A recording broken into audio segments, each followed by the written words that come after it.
with a magnificent ocean view and 24/7 security. Other amenities, large swimming pool, couple of tennis courts, 3-bedroom condo units are available right now. This is an opportunity you should look at now before they're all gone. Call us now at Century 21 Realty Management, 647-5003, or visit the website, laderatowerguam.com or guamproperties.com. All 3 stations, all 3 morning shows. Thanks to all the listeners for Pika's Best, Choice Broadcasting has swept the top 3 best radio stations. The Point, Boss 104, and Star 101. Top 3 radio personalities, Kyle Mandapat, Ray Gibson, and Daryl Lizava. Put the power of Pika's Best to work for you. If you're an advertiser, call 671-888-7346 for information, rates, and packages. And let us get your message out to Pika's Best listeners with Pika's Best Broadcasters. And thanks for listening to Pika's Best. For your safety, listen to the following message. Heavy haul components for the Ukadu power plant will be transported Saturday, February 4th, northbound on Route 1 from 2 p.m. to 6 a.m. Traffic will be delayed. Go to poweronthemove.org for alternate routes and live updates. Welcome to Tall Tales with Bob Klitzkie, the only show on talk radio where common sense is a lot more common. Phone lines are now open at 888-TALK. That's 888-8255. And now, The Point proudly brings you Tall Tales with Senator Bob Klitzkie.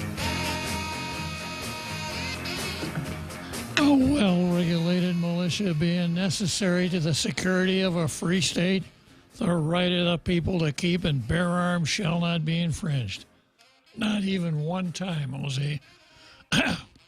We don't stand still for any infringement of the right to keep and bear arms for any reason.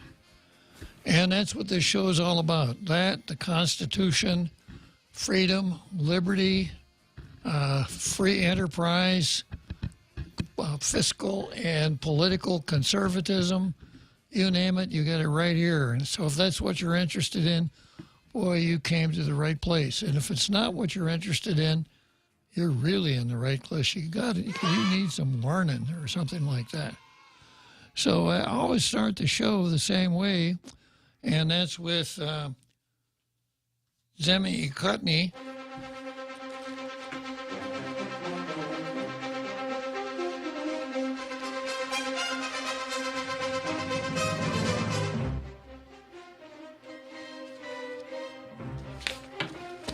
Yeah. So the Daily News has received a blue star and a half in the last few days because they actually have been writing real editorials.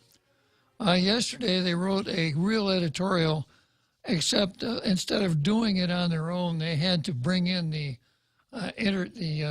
United Nations and some balderdash from them instead of just doing it kind of on their own. So they lost half a blue star on that. Today they're kind of back to their own usual tricks here. They're back to the kind of the Rodney King approach to disagreements. Can't we all just get along? And here's how it goes. Our view, GVB board managers need to work together to benefit economy. The inability of the Visitors Bureau Board of Directors to work with agency leadership is distressing for people working in the tourism industry and onlookers concerned with economic recovery.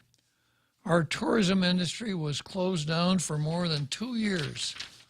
Thousands of people were out of work. We waited for source countries to reopen their borders so we could resume the record-breaking streak we were having when the world shut down in March of 2020.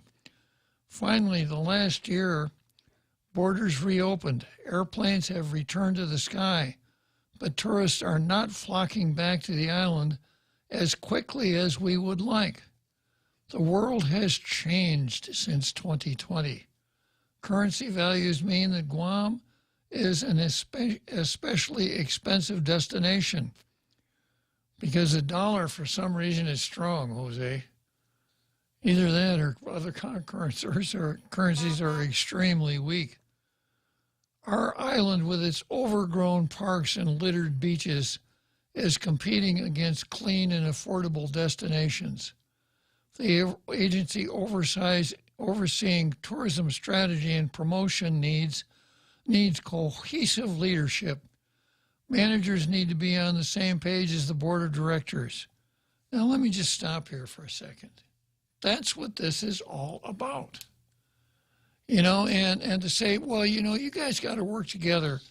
It's kind of like saying, you know, in New York, there's so much violence going on. So the New York police and the mafia just have to work together for the good of the people. Well, they're not going to work together. And we should never hope that they work together because they're pursuing different ends.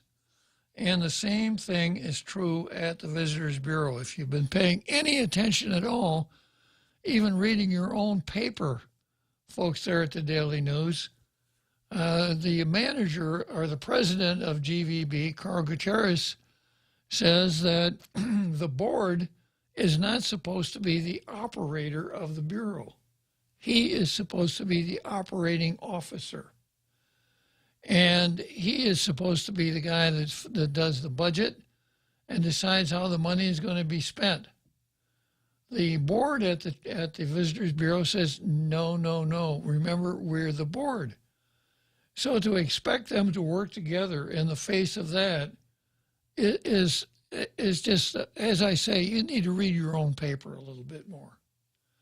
Now, I'm not ready to weigh in on this and tell you who's right and who's wrong. I haven't been able to get my hands on a copy of the BRCC investigation report, and I suppose it's going to be hard to get it because you'll recall almost a year ago, Carl accused members of the board of violating the open government law and conflicts of interest.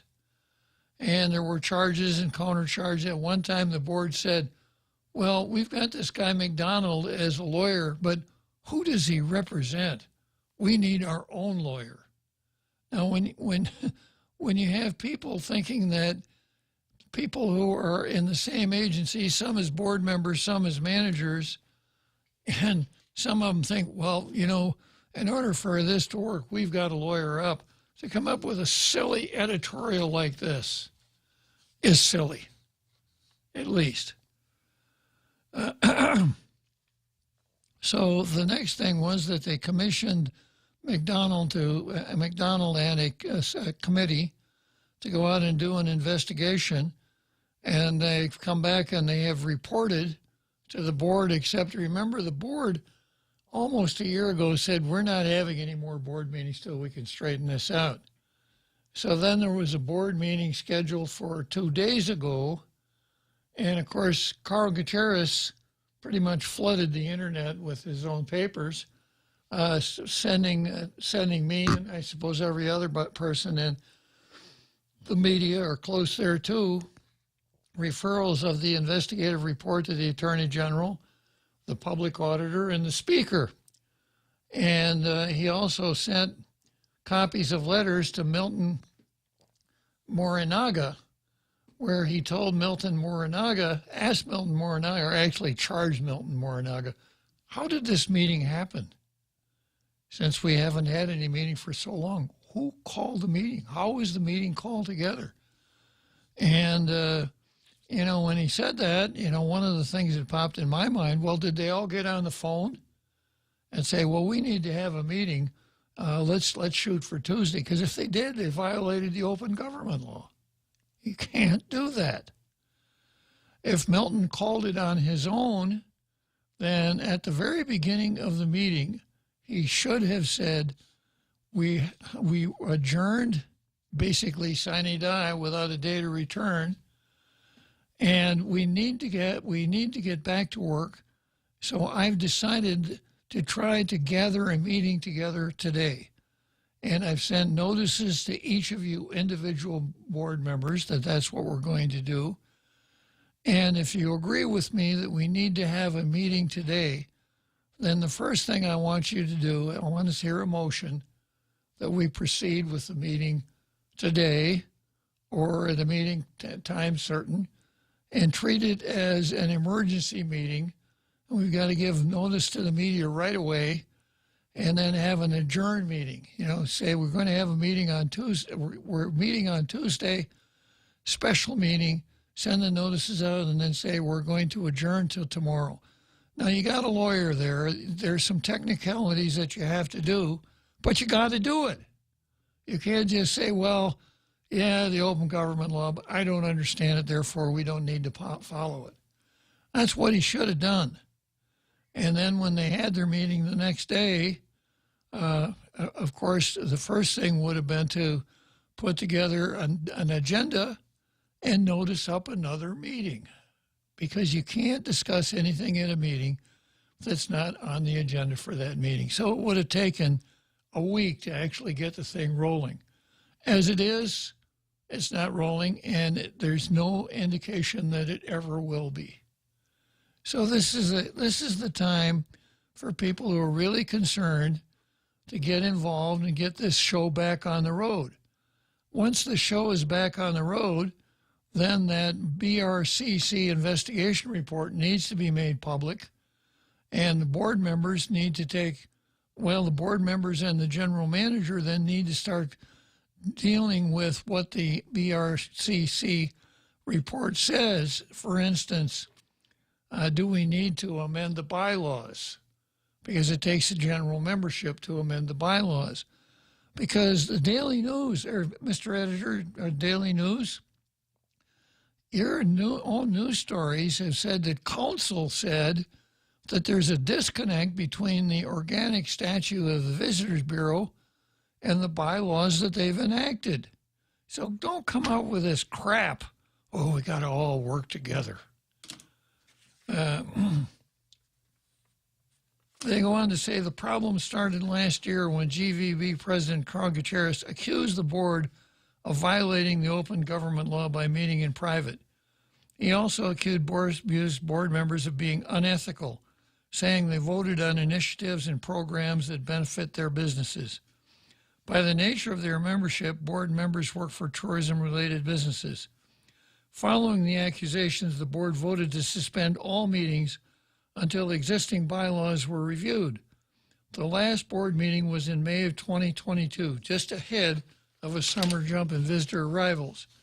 In early January, a lack of quorum postponed the vote on a new board of directors and ratification bylaws during a membership meeting.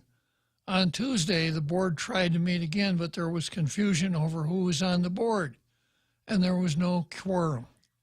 The role of tourism in Guam's economic recovery cannot be overstated.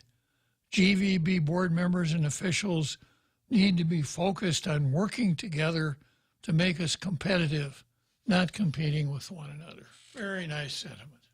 Very nice.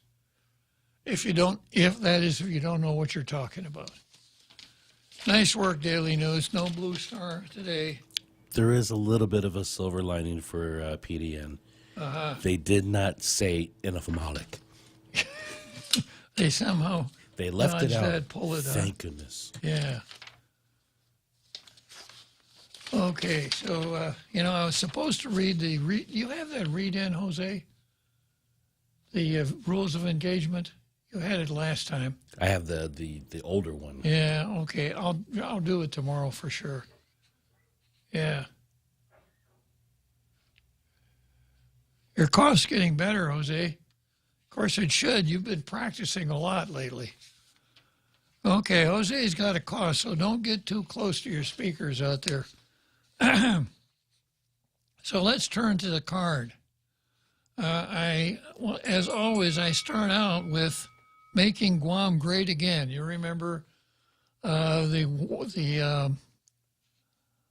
Proud Boy wannabe that we showed you on the screen, and you remember that Robert Underwood said that we have Proud Boy wannabes here on the island, and a friend of mine said, sounds like he's talking about you, Bob.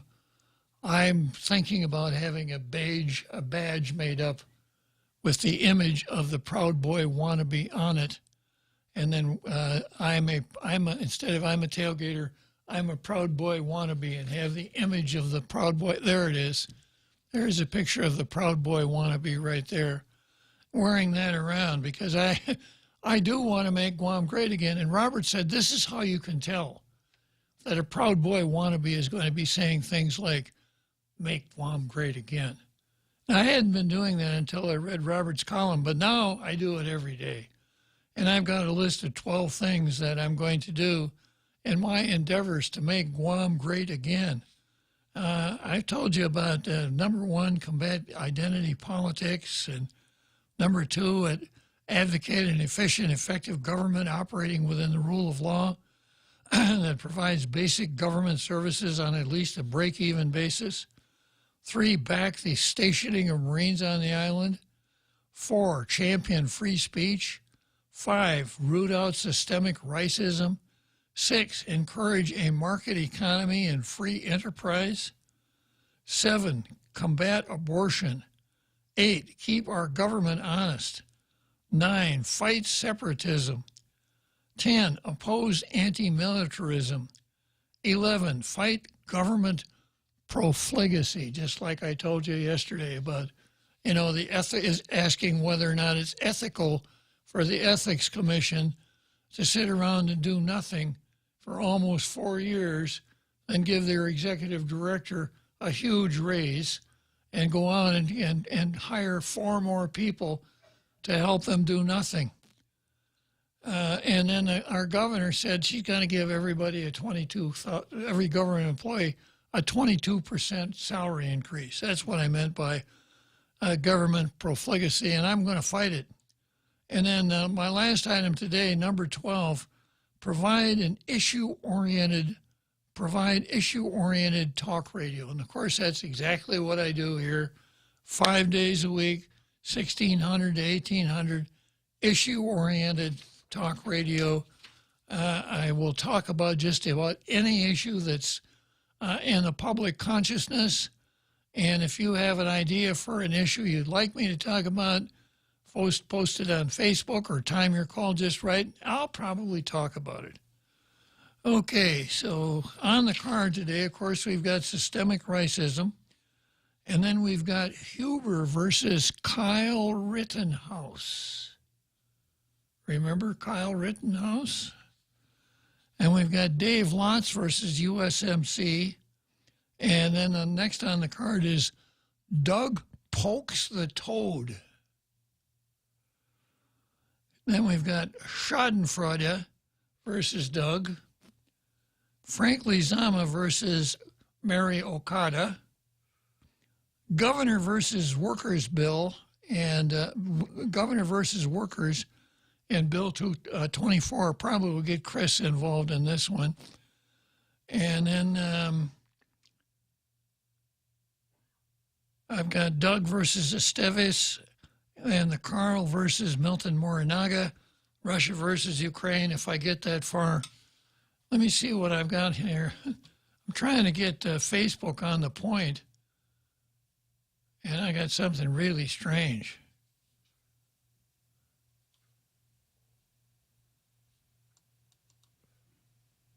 As usual, Facebook is its extremely uncooperative self.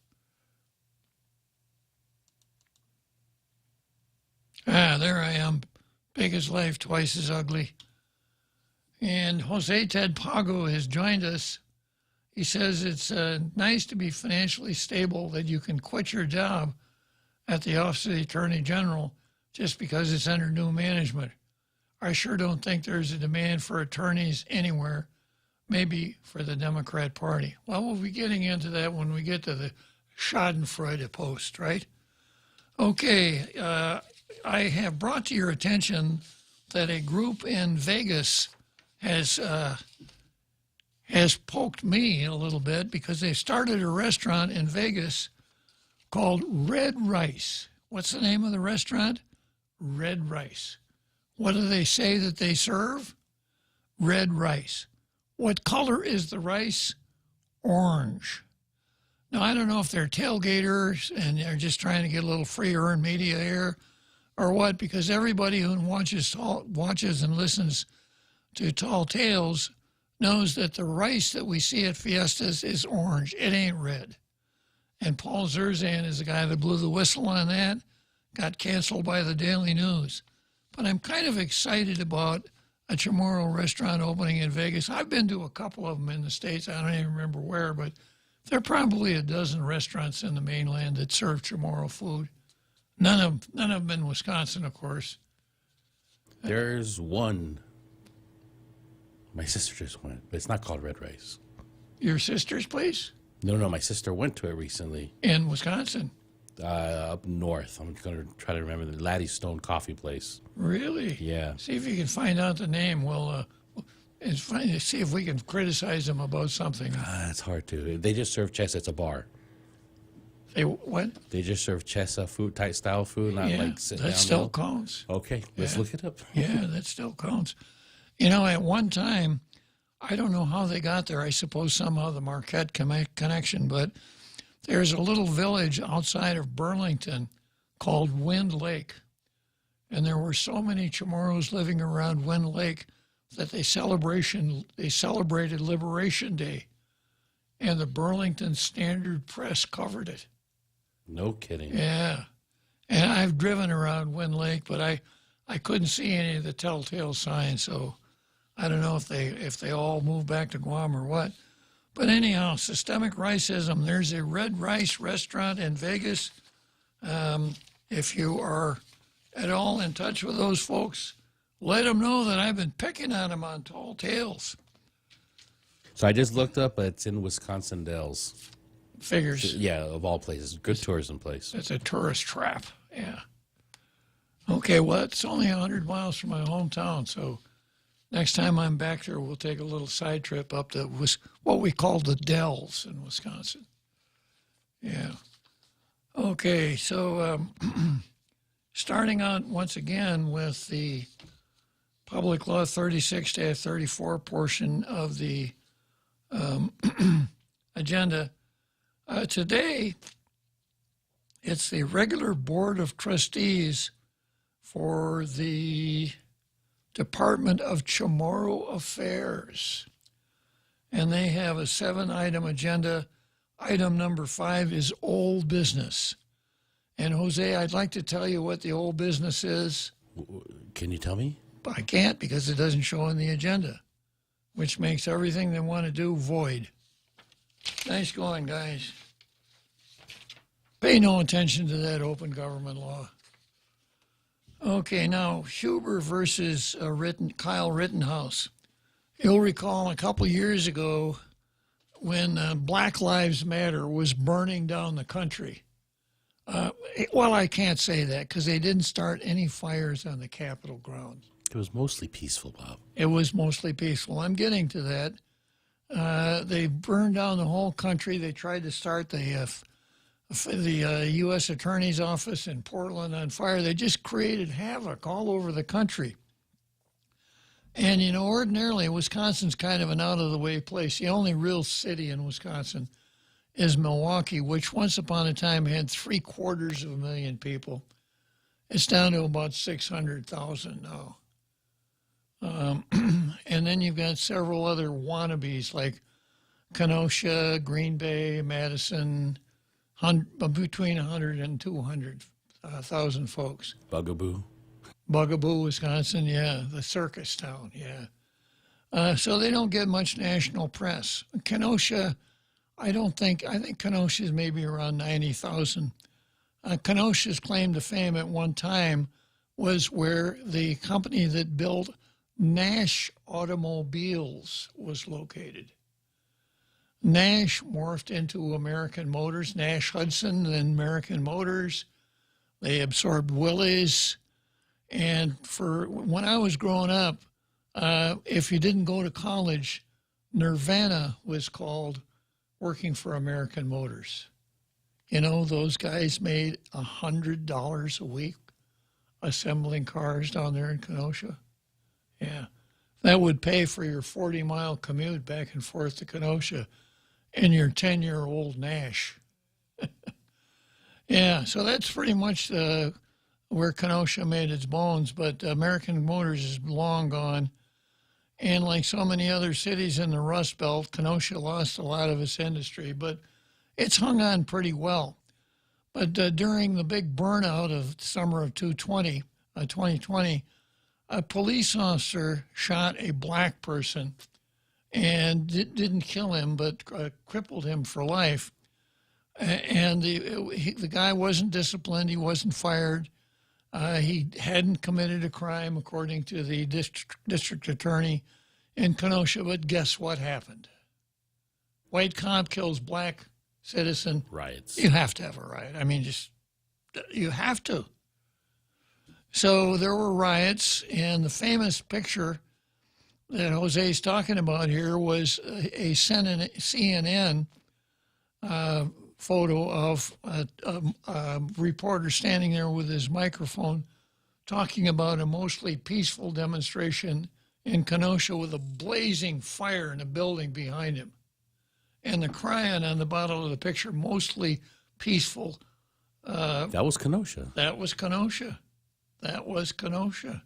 Yeah.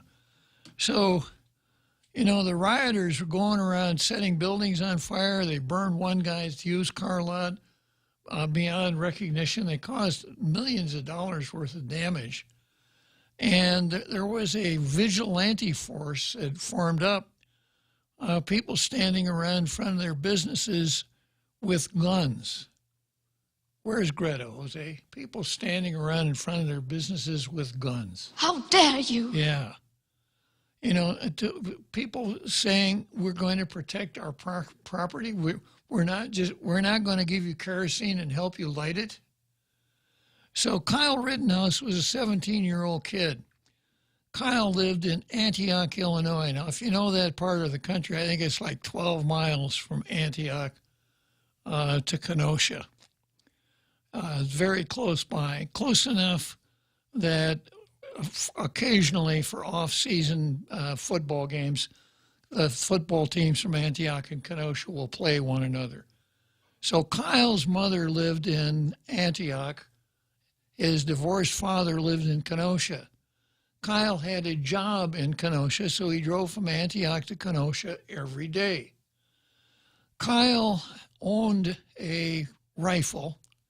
I don't know what kind of rifle it was. I suspect it was a small caliber rifle, but I don't know. There is an answer to that question. They called it long barrel.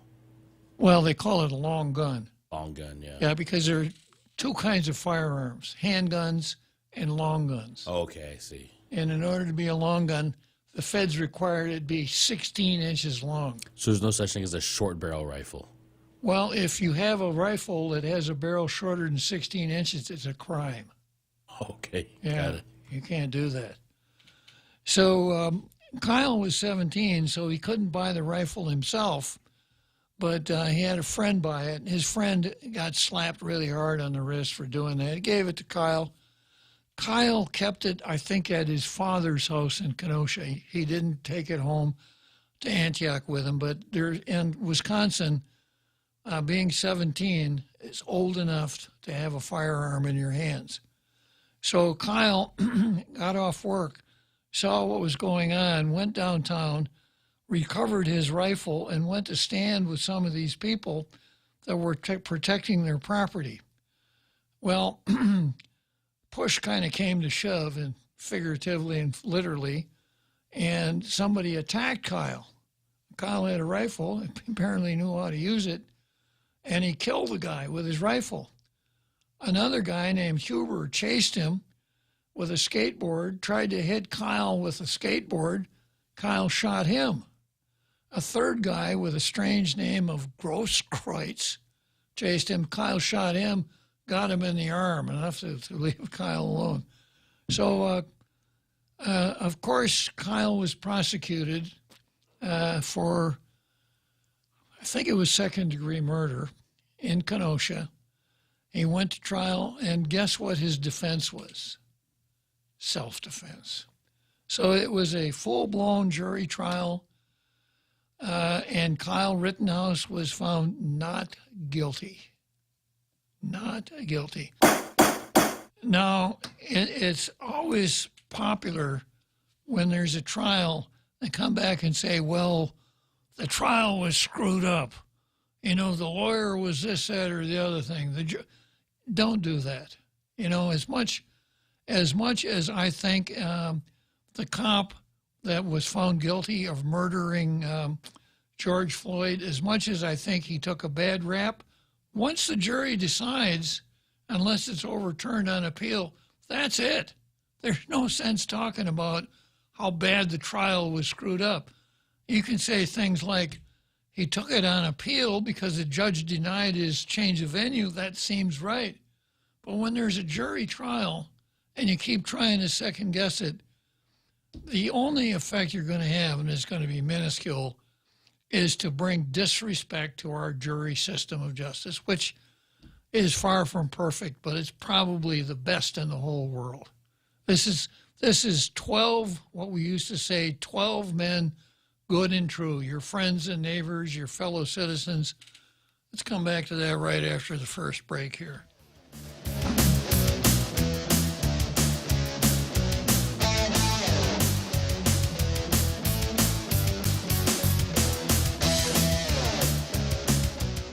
Every company needs money to grow and take on the challenges 2023 will bring.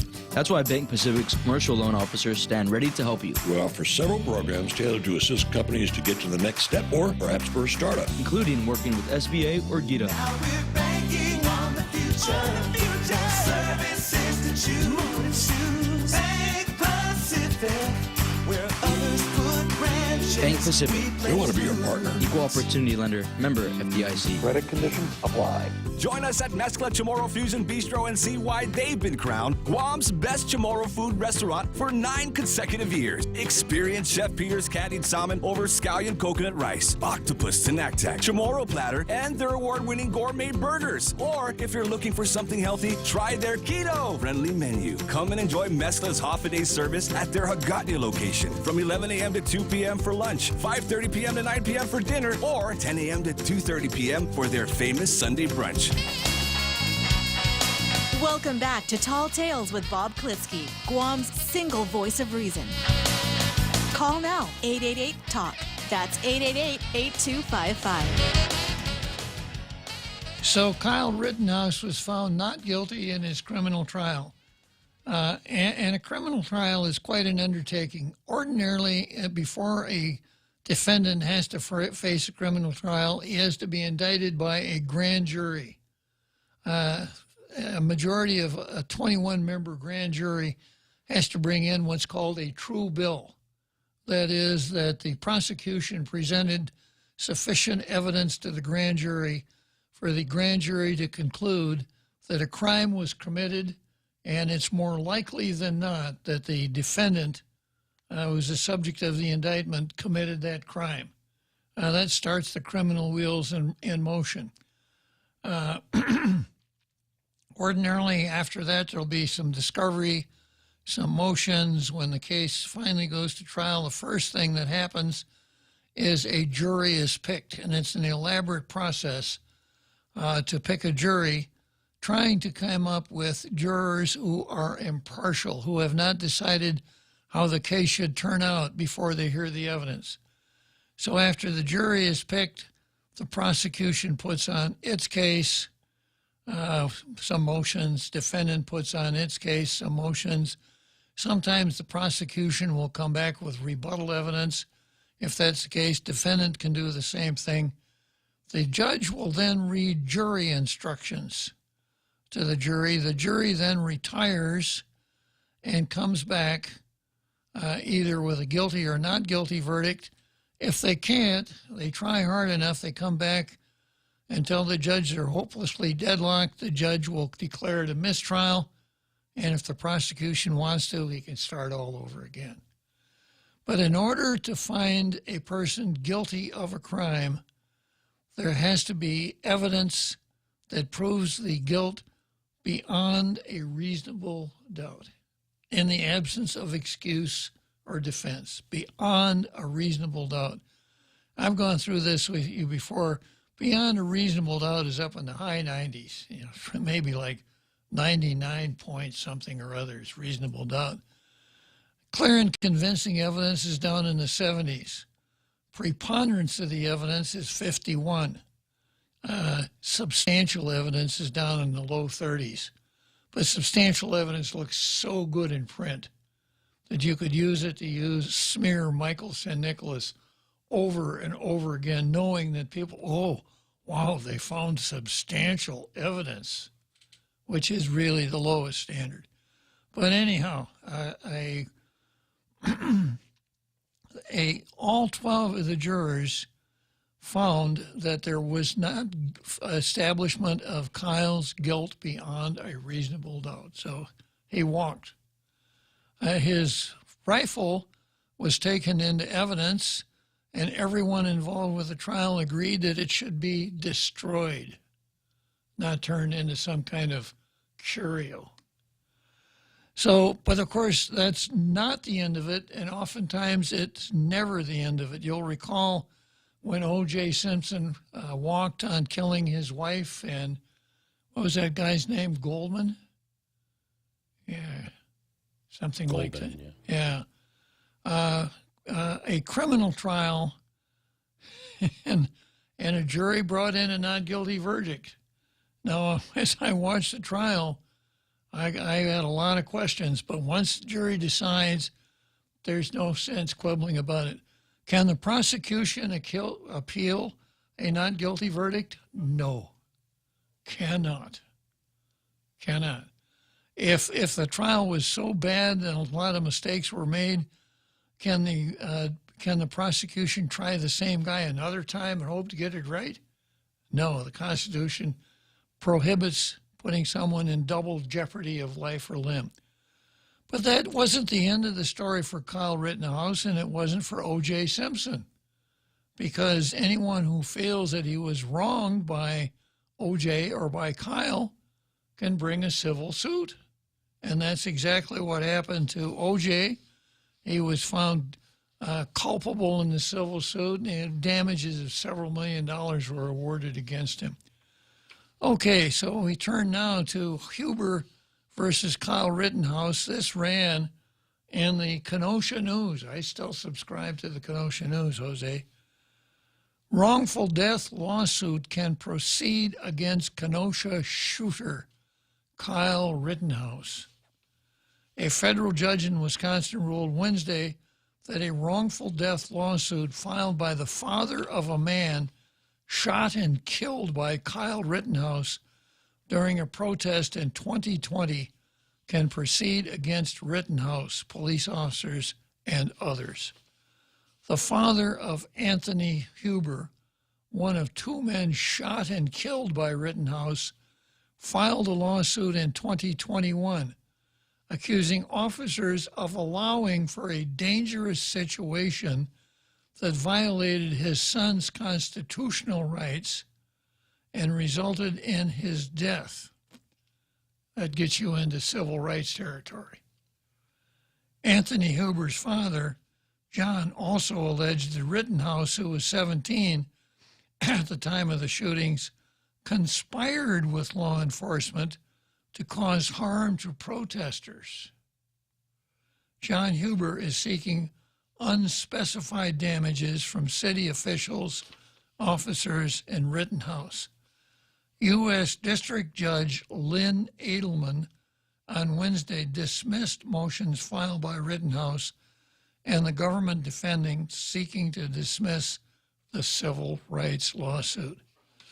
So I think they got the headline wrong here. Ordinarily, you bring a wrongful death suit in state court, not in federal court, unless there's a diversity of citizenship element. And we use the term wrongful death suit to name two different things. One, let's call it wrongful death number one. Let's say that X is murdered by Y, and X was a very wealthy brain surgeon, and he knocked down $3 or $4 million a year. Of course, now that he's dead, he's not going to knock down anything at all. So X's wife, maybe his minor children, bring wrongful death suit number one, saying that because you murdered my wife, wrongfully murdered my husband, then you have to stand in his shoes for the rest of his life expectancy and pony up a couple $100 million during that time. That is a wrongful death suit, pure and simple.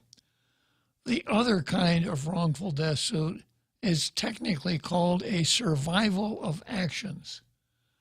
But a lot of times people just call it wrongful death. Survival of actions works like this. Let's say that instead of bringing the suit that they did, Anthony Huber's next of kin, or probably his estate, brings suit on behalf of Anthony Huber as though he were still alive. So killing someone, of course, is a tort. So the case proceeds on you killed Anthony Huber. He is filing suit against you, pain, suffering, damages, whatever, etc. So this one, being in the District Court of Wisconsin, the newspaper finally gets around to calling it a civil rights suit, which means that government officials acting under the color of law violated the constitutional rights of a person. Now, killing somebody is certainly violating his constitutional rights, but it comes under a little different page in the book than wrongful death does. So if civil rights were violated, then it is a tort, and the and the plaintiff is entitled to a measure of damages, potentially punitive damages, and in this case, attorney's fees. So without actually pulling the file, I can't tell you much more about what's going on here. Now, the case came before Judge Edelman on motions to dismiss government, defendants, and Rittenhouse. Now, when a plaintiff files a lawsuit, defendant has at least two options. First, he can file an answer. Second, he can file a motion, and there are abundant motions can be filed. The ordinary way that it's done is a motion is filed. And under Rule 12 of the Rules of Civil Procedure, a motion to dismiss can be filed. The motion to dismiss is the same thing as the old common law demurrer, which you've heard me use on the show before. A common law demurrer went like this. Even if everything, or it goes like this, assuming that everything you say is absolutely 100% correct, doesn't matter because the law does not provide for relief for you on those facts. And I think I used this example the last time we went into this. I'm walking down the sidewalk over there in Soledad Street. I run into Jose.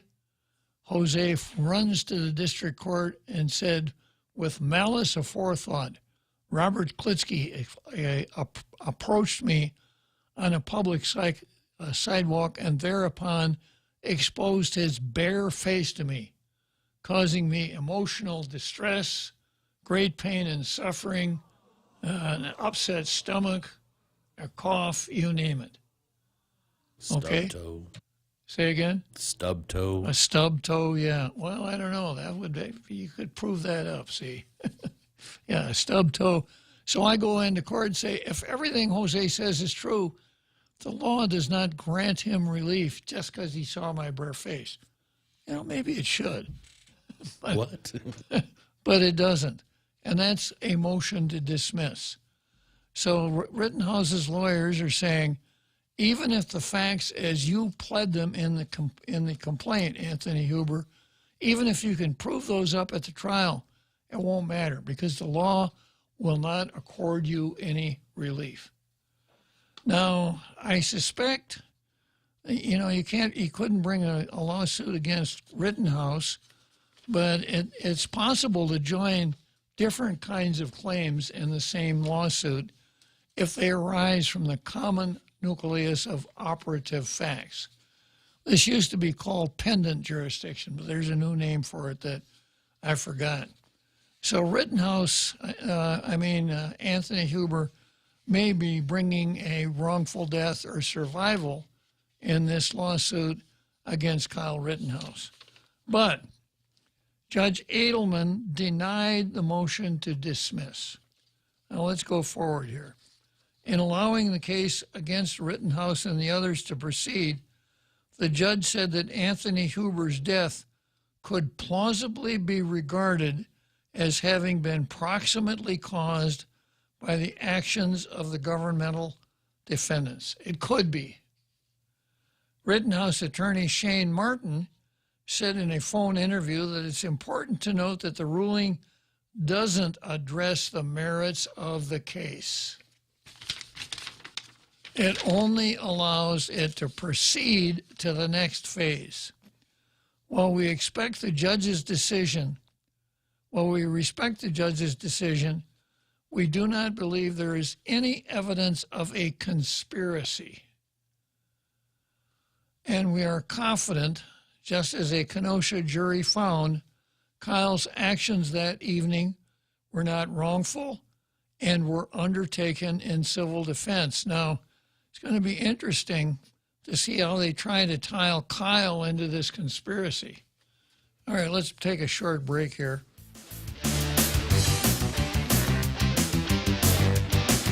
Join us at Mezcla Chamorro Fusion Bistro and see why they've been crowned Guam's best Chamorro food restaurant for 9 consecutive years. Experience Chef Peter's candied salmon over scallion coconut rice, octopus tinactac, Chamorro platter, and their award-winning gourmet burgers. Or if you're looking for something healthy, try their keto-friendly menu. Come and enjoy Mezcla's half-a-day service at their Hagåtña location from 11 a.m. to 2 p.m. for lunch, 5:30 p.m. to 9 p.m. for dinner, or 10 a.m. to 2:30 p.m. for their famous Sunday brunch. Every company needs money to grow and take on the challenges 2023 will bring. That's why Bank Pacific's commercial loan officers stand ready to help you, We offer several programs tailored to assist companies to get to the next step or perhaps for a startup. including working with SBA or GITA. Now we're banking on the future. Services to choose. Bank Pacific, where others put branches. Bank Pacific, We want to be your partner. equal opportunity lender, member FDIC. Credit conditions apply. So we're talking about conspiracy. Now, a criminal conspiracy, you can't do it by yourself. You shouldn't try it at home. It takes 2 or more people to have a conspiracy. So as few as 2 could have a conspiracy. And they don't have to know, neither one has to know that the other one is part of the conspiracy. All they have to do is be planning to commit the same crime. And there has to be one overt act on the part of one of them in furtherance of the crime. So I suppose, just hypothesizing here, that, I remember that the cops were offering some of the vigilantes water, kind of patting them on the back and stuff like that. Maybe they can make something out of that. And when they saw Kyle walking down the street, they figured, well, maybe he'll shoot somebody, so they'll let it go. So Kyle, there doesn't have to be this. There doesn't have to be this signed document that we all agree that we're going to kill this Huber kid. There doesn't have to be anything in writing at all. The Stringer Bell rule applies, Jose. And they don't even need to discuss it with one another. But it's a pretty hard rap to come up with in a case like this. Attorneys and private investigators for John Huber spent over 100 hours trying to locate Rittenhouse, tracking down addresses in 7 states. Boy, he's crossing state lines again. That was one of the things that How dare you? that the media cartel, just butchered him on. He crossed state lines with a firearm. The only time they care about borders. Yeah. Yeah. If he had been Kyle Martinez crossing the border from Tijuana. What's the problem? Yeah. Attorneys, as you were, they finally found the home, tracked down his address in 7 states before they found the home of his mother and sister in Florida. The lawsuit was served on Rittenhouse's sister, who said he wasn't home. Edelman said that was sufficient to qualify as being served. Well, the rule on service is this. If it is the residence of the person you're trying to serve and he's not there, and you leave it with a person of suitable age and discretion, it's good service. That's the rule. And, of course, there could be some nasty problems of proof that come on later on, but that is the rule. Rittenhouse had argued that the case against him should be dismissed because he wasn't properly served with the lawsuit. Edelman dismissed that, saying that Rittenhouse is almost certainly evading service. You know, sometimes I feel that way when I go into restaurants, like I'm purposely evading service. What? When I'm sitting there for 20 minutes with an empty coffee cup. Never happens at Touray, but there are places where you can sit there for 20 minutes with an empty coffee cup, making contact with, evading service. That's your invisibility factor there. I think so, yeah.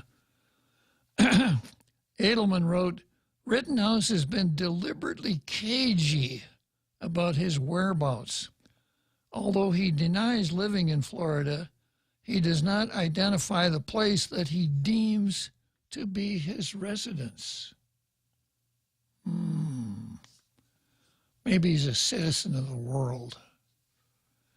Attorneys for law enforcement and government officials being sued did not immediately return email messages seeking comment. The ruling puts Anthony Huber's family one step closer to justice for their son's needless death, said Anand Swaminathan, one of the attorneys for parents John Huber and Karen Bloom. The Kenosha officials that created a powder keg situation by their actions tried to claim they cannot be held accountable for unconstitutional conduct. That argument was soundly rejected today. Swaminathan said in a statement, Rittenhouse was charged with homicide, attempted homicide, and reckless endangering for killing Anthony Huber and Joseph Rosenbaum and wounding a third person, oh, here we go, Jose, with an AR-style semi-automatic rifle. Well, he's guilty. That's it. Style. That's enough for me. An assault rifle. That's what the AR stands for. Yeah, assault rifle. In the summer of 2020, during a tumultuous night of protests over the shooting of a black man, Jacob Blake, by white Kenosha police officer. Rittenhouse was acquitted of all charges in November 2021 after testifying he acted in self-defense. Rittenhouse's actions became a flashpoint in the debate over guns, vigilantism, and racial injustice in the U.S. Rittenhouse went to Kenosha from his home in Antioch, Illinois, after but he was already in Kenosha, and burned in the nights that followed Blake's shooting. He joined other civilians on the streets carrying a weapon which authorities said was illegally purchased for him because he was underage, but it was not an illegal weapon for him to hold. All right, we'll take a break for the halftime show in Rogues Gallery, and we'll come right back.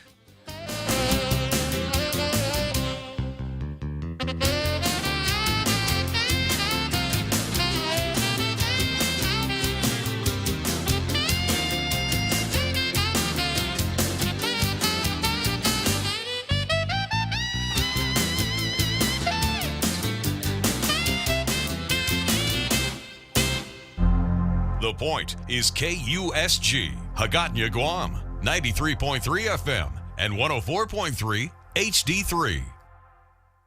Shivering in the dark. I'm Jack Callahan, Fox News. Nearly 400,000 customers in 4 states are without power because of an ice storm that's coated everything in a swath from West Texas to Tennessee. When you consider how much weight is added by even a half inch of ice, and some of this accumulation is much more than that, it's not surprising to see those limbs snap and to see some of those lines come down. Spokesman Matt Mitchell of Austin Energy, 8 people have died in the storm, most the result of car accidents on slick roads.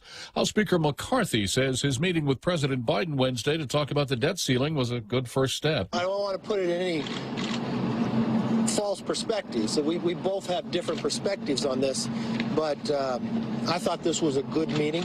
We promised we would continue the conversation. We'll see if we can get there. I think at the end of the day, we can find common ground. The government has until June to raise the debt ceiling before potentially defaulting on some of its debt obligations.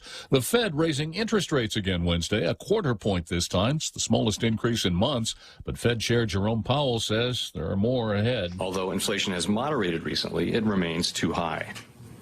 The longer the current bout of high inflation continues, the greater the chance that expectations of higher inflation will become entrenched. Powell says there are signs, though, the Fed's interest rate policy is starting to work. In Memphis, the funeral for Tyree Nichols highlighted with calls for police reform.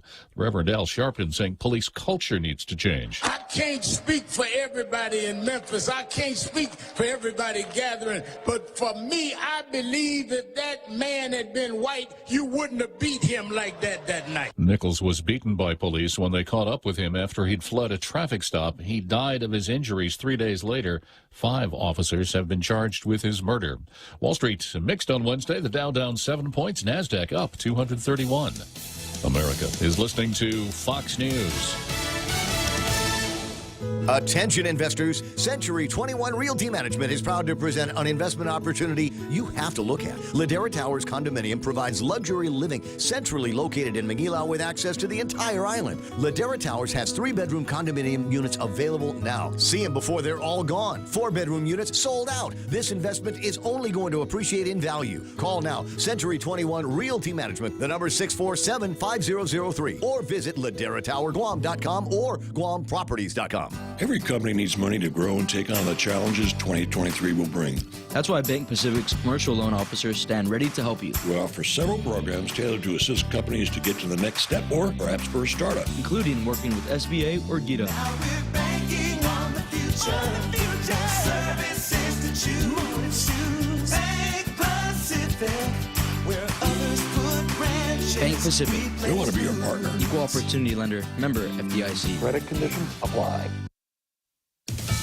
Police in New York City have cleared a sidewalk encampment erected by migrants early this week outside a Manhattan hotel. The asylum seekers had been housed inside the hotel, but the single men were told they had to leave to make way for families, relocated to a shelter at a cruise terminal in Brooklyn. But they didn't like the dormitory-like accommodations there, so they returned, demanding to be let back in the hotel. Denied, they said they'd rather sleep on the sidewalk than at the terminal. More than a dozen migrants voluntarily left the encampment for the terminal before cops and sanitation workers cleared out the rest. In New York, Gary Baumgarten, Fox News. The House will vote Thursday on a resolution to remove Minnesota Democrat Congresswoman Ilhan Omar from the House Foreign Affairs Committee over her criticisms of Israel, which her critics say crossed the line into anti-Semitism.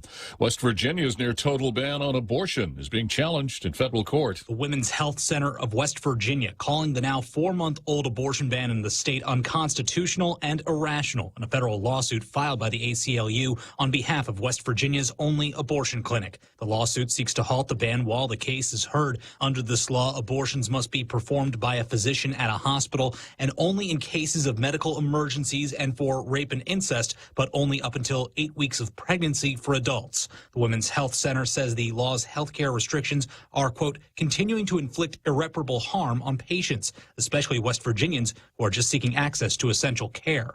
Matt Napolitano, Fox News. The state of Texas has ended the life of a convicted cop killer, giving Wesley Ruiz a lethal injection Wednesday evening. For the 2007 shooting death of Dallas police officer Mark Nix, Ruiz apologized for it in his final statement. Marine biologists say that humpback whale that washed up dead on a Long Island beach this week likely died from injuries suffered when she was struck by a boat. I'm Jack Callahan. This is Fox News. Boss 104 is taking it back with Ladies Night. One night only on Wednesday, February 15th from 7 p.m. to 11 p.m. at Good Times Lounge in Mooney. With Boss 104's DJ Daryl Lazama mixing it live on the ones and twos. Ladies, call your girlfriends and let's get on the dance floor. Also, check out the hourly prize giveaways and drink specials all night long. Ladies Night at Good Times Lounge, Wednesday, February 15th, starting at 7 p.m. Brought to you by Lolita Camet of Half a Day Realty, 671 Cutting Edge Lawn Care Service, Tove's Flower Shop for all your Valentine's needs, Guam Advanced Pest Control, and by Taka James Photography. Special thanks to Star 101 and The Point.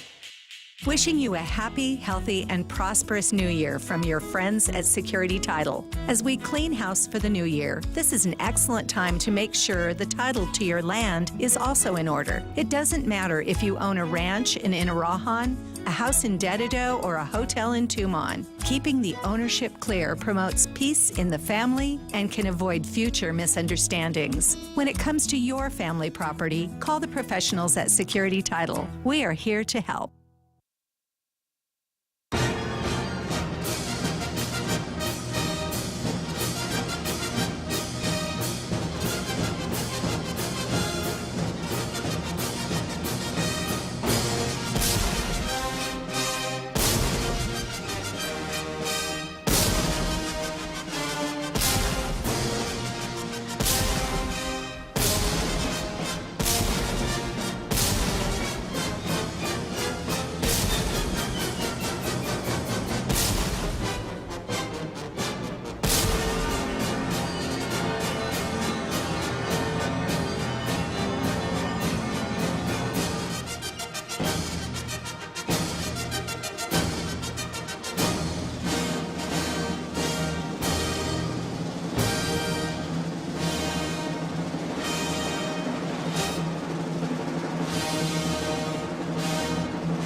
Jose, will you clue the folks in on how to get on Rogues Gallery?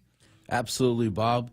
If you're watching the live stream, both links are in the comments. If not, you can point your browser to thepoint.gu, the official browser of this radio station, or the official website of this radio station.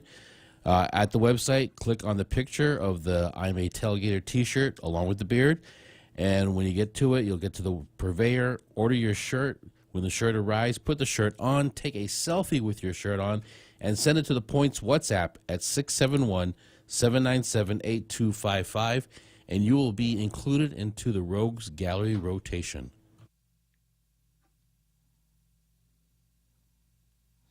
It's as simple as that.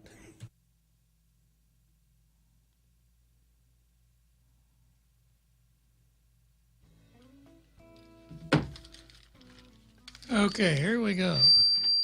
So everybody is clued in on how to get on Rogues Gallery. So it's a real treasure. It's the best bargain in town. It doesn't cost you a nickel. Okay, I was talking about Kyle Rittenhouse here and the fact that he's been sued by the father of one of the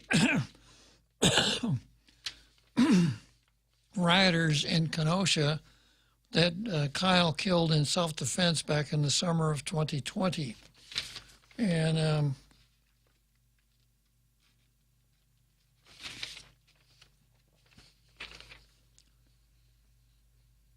the article that I'm reading comes from Kenosha News, and it doesn't get it quite right. Rittenhouse went to Kenosha from his home in nearby Antioch, Illinois.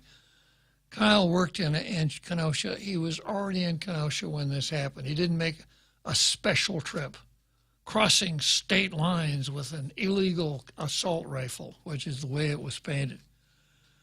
Kyle first killed Rosenbaum, 36, in the parking lot of an auto dealership that was burned to the ground.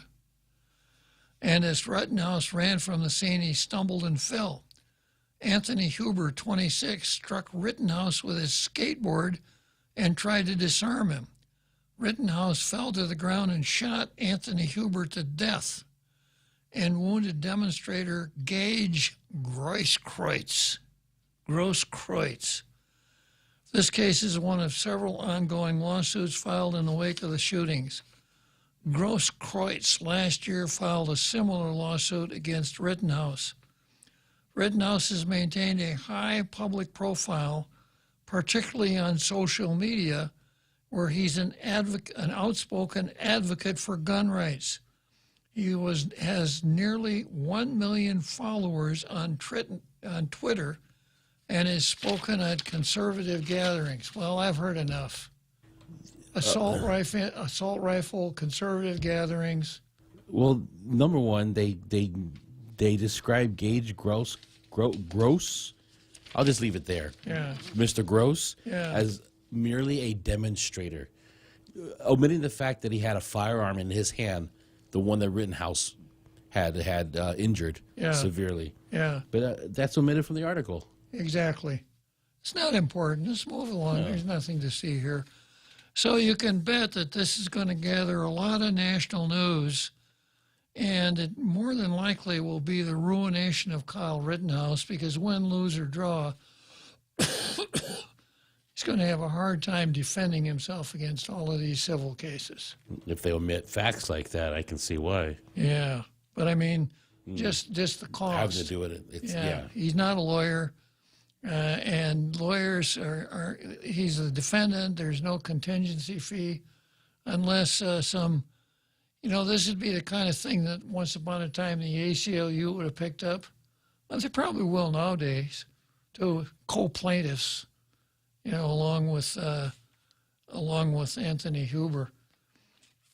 So it's going to bring a lot of really important issues into focus. When is it okay? When a riot is going on, when is it okay to arm yourself in order to protect yourself from the rioters and to protect your property from the rioters? And if somebody is chasing you, now I suppose that the Huber story is going to be that Huber that was killed was only trying to disarm Kyle Rittenhouse so that he wouldn't shoot anybody else. And then, of course, when it comes to the police, there will be all kinds of efforts on the part of the plaintiffs to make sure that the jury knows that what started this was a police officer for the city of Kenosha killing someone else, and that the someone else was an African American, and that the police officer was a white man. Kind of not arguing this to the jury, but kind of planting the seeds, have the city of Kenosha punish this guy in the first place. None of this stuff would have happened, but they let him go, just like the jury in Kenosha let Huber go. Kenosha is a dangerous place. So a very interesting story, one that I'll be following as well as I can. Next on the card, we've got Dave Lotz versus the United States Marine Corps.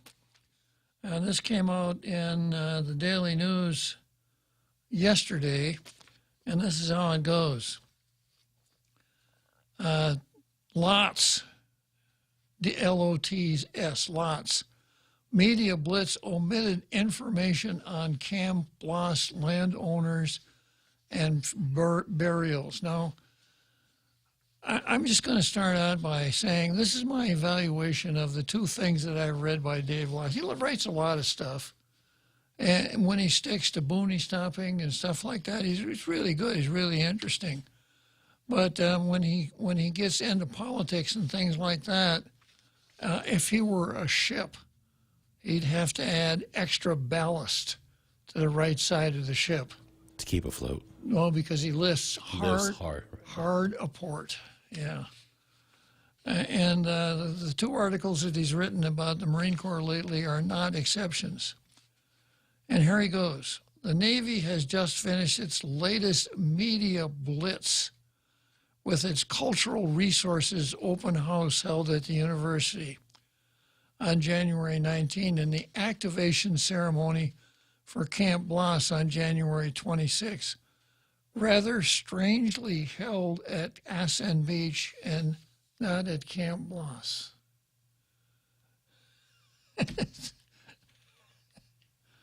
Yeah. You know, Camp Bloss, if you've driven on Route 3, if you've driven by, it's under construction.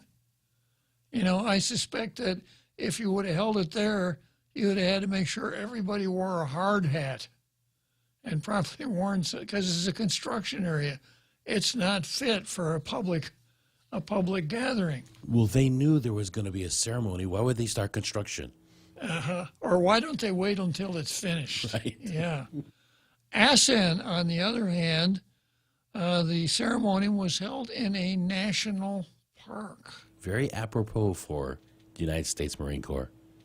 Especially apropos because that national park is on the site where Marines came ashore and Marines were killed on January 21, 1944. So I think it's very appropriate that it held there. But you know, if you've got these magic glasses that help you find the flaw in everything that you don't like, even when there's no flaw there, you'd say something like this. The activation of Camp Bloss on January 26, rather strangely held at Assen Beach and not at Camp Bloss. Kind of colors the whole rest of the letter.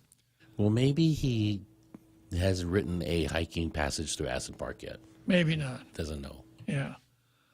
The Navy in that area, by the way, has had a pretty interesting history.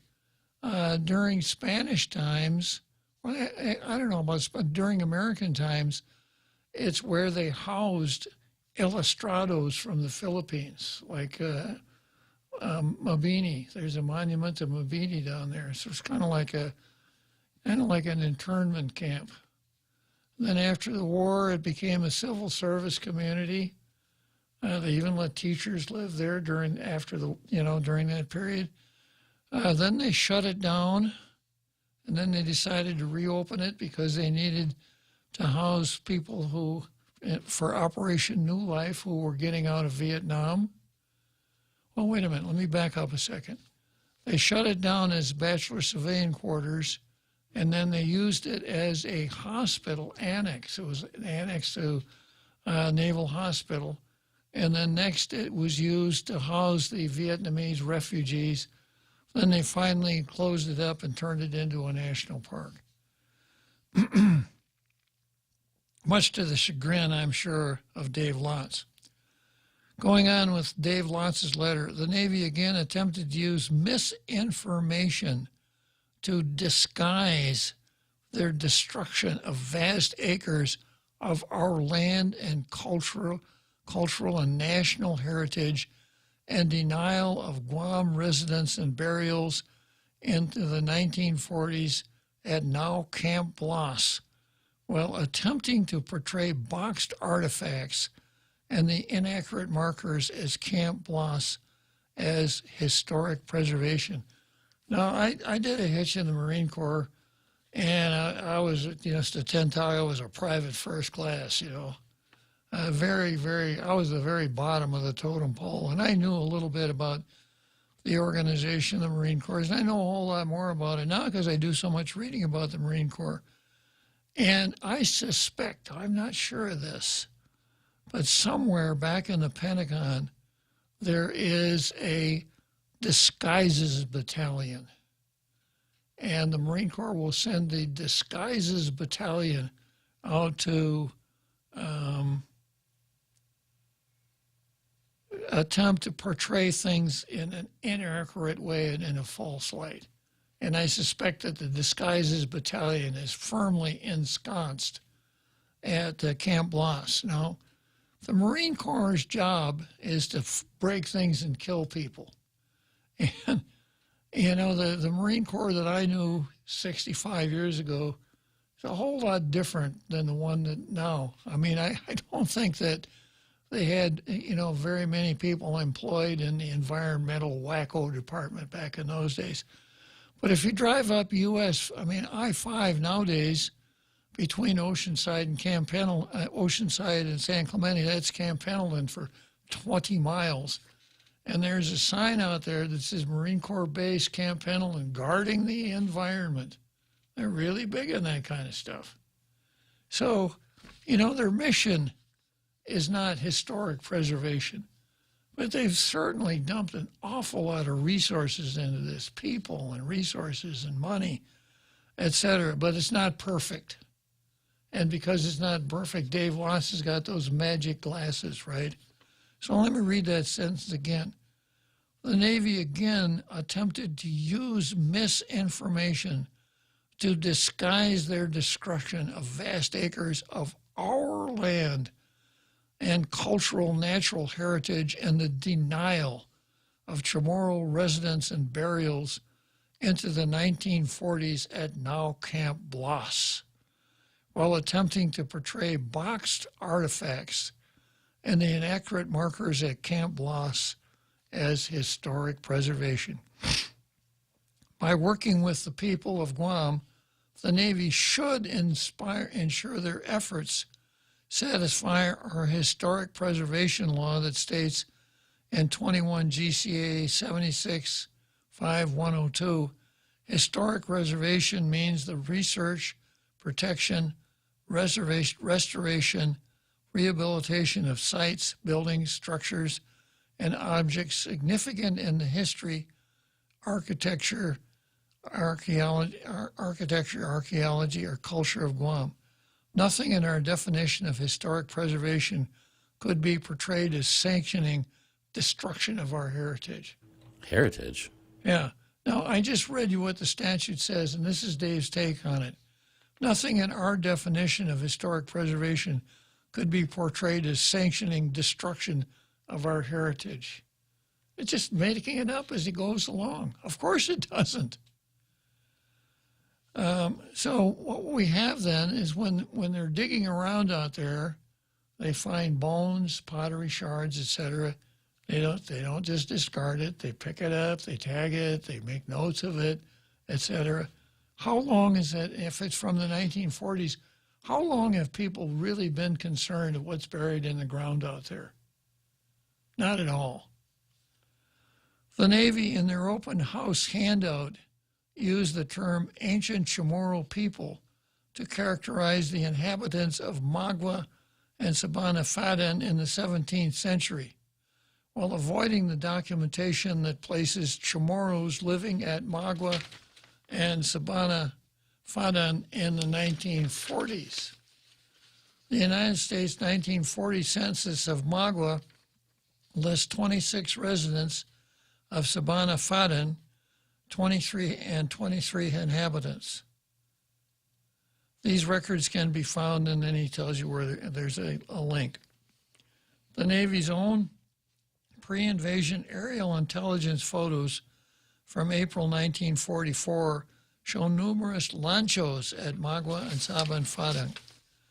The massive land takings of the 1950 list the Chamorro owners of lands seized by the military at Magua and Saban Fadan. Now those land takings, that would be the first time the government paid for that land. Yeah. The land takings are public information available at the District Court of Guam Clerk's Office in Hagatna. At least two families, Manabusan and Tidingfong, have stated that their family members were buried at Magua and Sabanfagang during the war. This information was previously extensively reported on in the Daily News. Even the current historic markers at Camp Bloss are confusing, with one describing historic villages and another stating burials occurred in 1914, without clarifying why this is an end date and no mention of historic residency and burials. The Navy's perspective has not changed, as witnessed this year with the use of the term ancient Chamorro people. Their motive is apparently avoidance of any discussions, responsibilities, and accountability to today's families whose ancestors once lived at Magua and Saban Fadan, and further to the people of Guam for disregarding our recent history.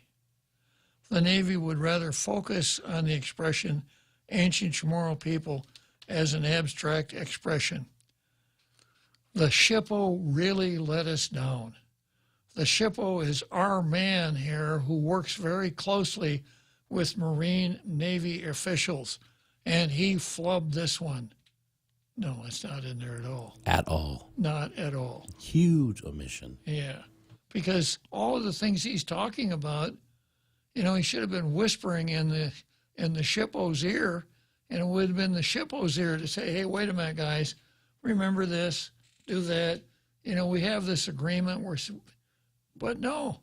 And that's an agency of the executive branch, right? Absolutely. No mention of that either. No.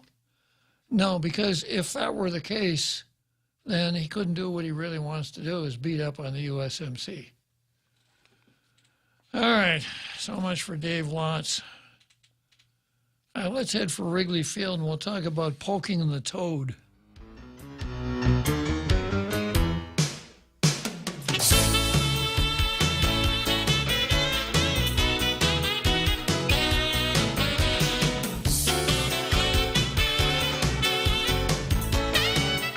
All three stations, all three morning shows. Thanks to all the listeners for Pika's Best, Choice Broadcasting has swept the top three best radio stations. The Point, Boss 104, and Star 101. Top three radio personalities, Kyle Mandapat, Ray Gibson, and Daryl Lizava. Put the power of Pika's Best to work for you. If you're an advertiser, call 671-888-7346 for information, rates, and packages. And let us get your message out to Pika's Best listeners with Pika's Best Broadcasters. And thanks for listening to Pika's Best. Wishing you a happy, healthy, and prosperous new year from your friends at Security Title. As we clean house for the new year, this is an excellent time to make sure the title to your land is also in order. It doesn't matter if you own a ranch in Inarajan, a house in Dedido, or a hotel in Tumon. Keeping the ownership clear promotes peace in the family and can avoid future misunderstandings. When it comes to your family property, call the professionals at Security Title. We are here to help.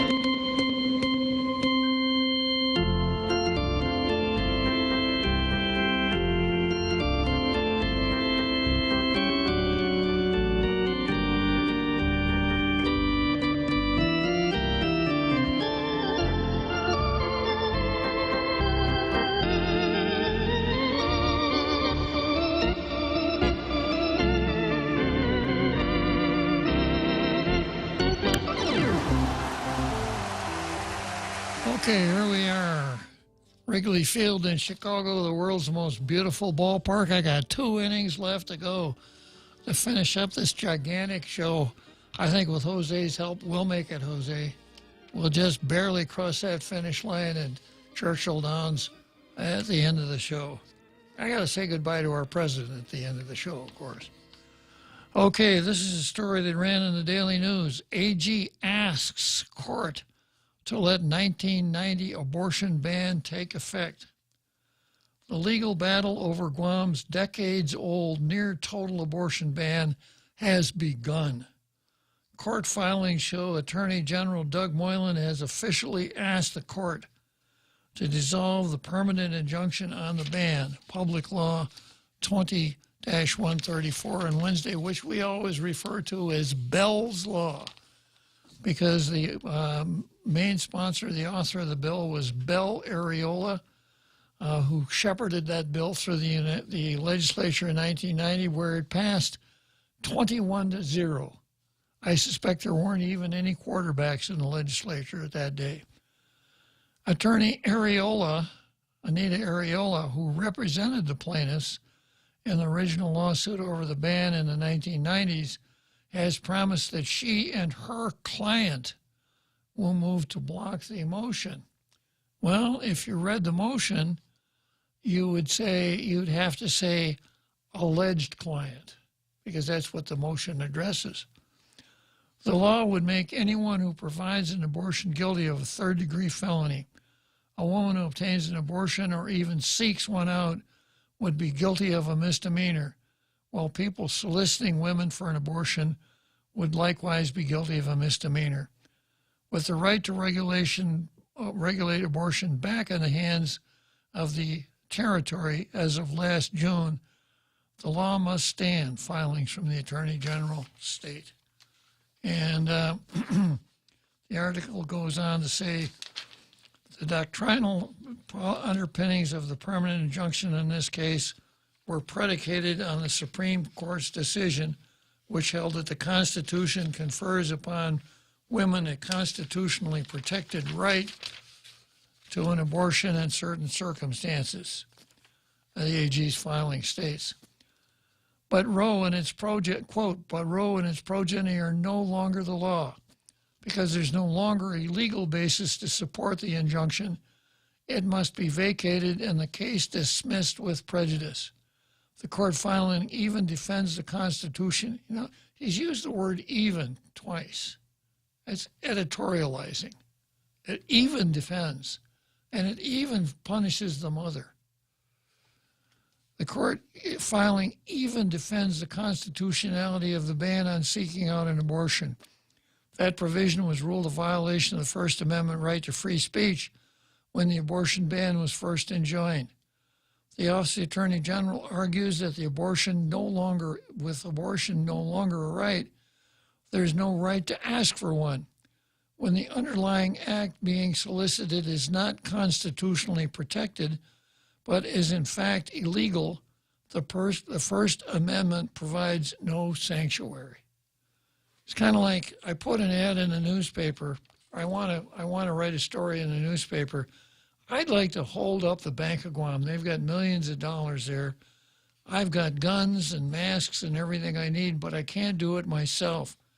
So I want any able-bodied citizen to call me at this number, and we'll hook up and go rob the bank. Now, the AG is saying that would not be constitutionally protected. That's what he's saying. When the underlying act being solicited is not constitutionally protected, but is in fact illegal, the First Amendment provides no sanctuary. Moylan has said that even if the ban on seeking an abortion is struck down, the rest of the ban will take effect under Guam law. An island-wide vote on whether to keep or kill the ban was supposed to happen November 6, 1990, but with the law enjoined, it was deemed moot. There's no word yet on what will come of the referendum. Okay, so you're probably wondering why I'm talking about poking the toad. Well, once again, you go to Jungle Watch, junglewatch.info, and you'll find the answer. And here's how today's post reads. Moylan pokes the toad. AG, and then the Pacific Daily News headline reads, AG asks court to let 1990 abortion ban take effect. At the risk of sounding technical or even trite, the headline is wrong, and it is wrong. And that's not technical or trite. It's the way newspapers should write. Attorney General Moylan did not ask the court to do anything. In fact, no party to a court action who knows what they're doing ever asks the court to do anything.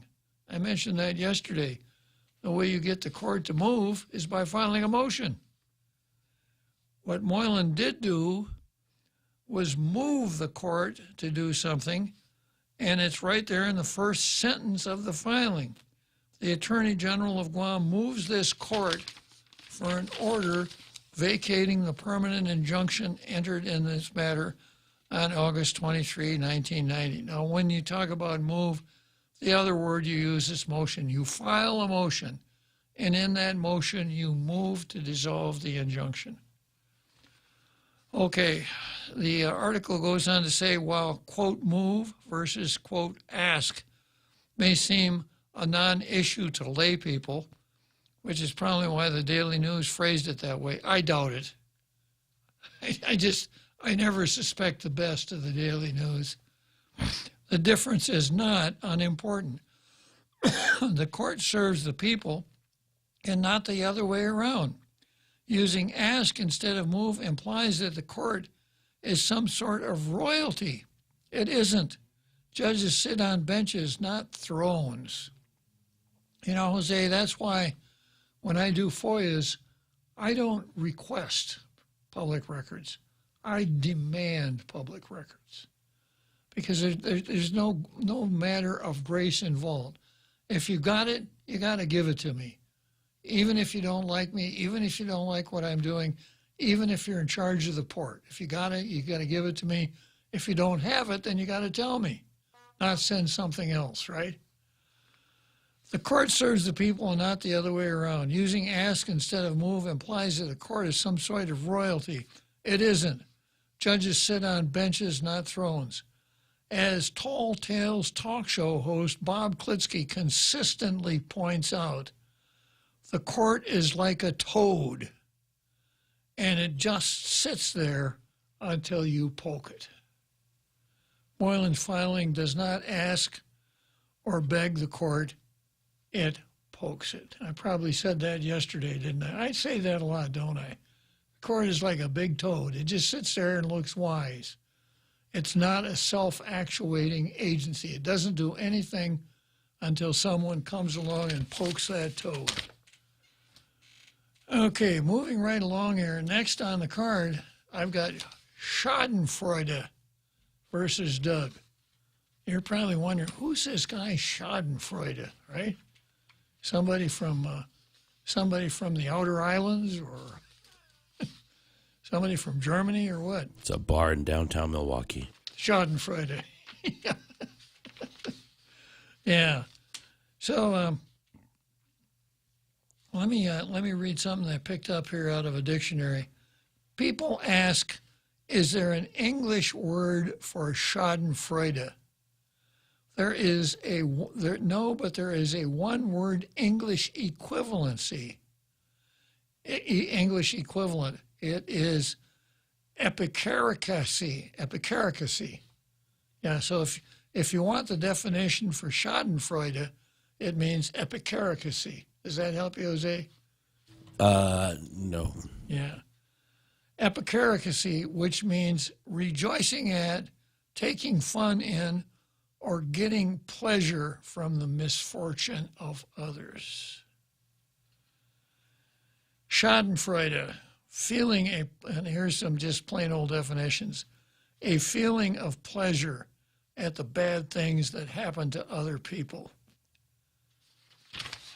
All of us have that one friend that whenever you get hurt or fall down or slam your toe into the corner of furniture, they don't say, "Are you okay?" They laugh. Yeah. That's Schadenfreude. That's Sam Schadenfreude, right? Schadenfreude, yeah. It's from Milwaukee, right?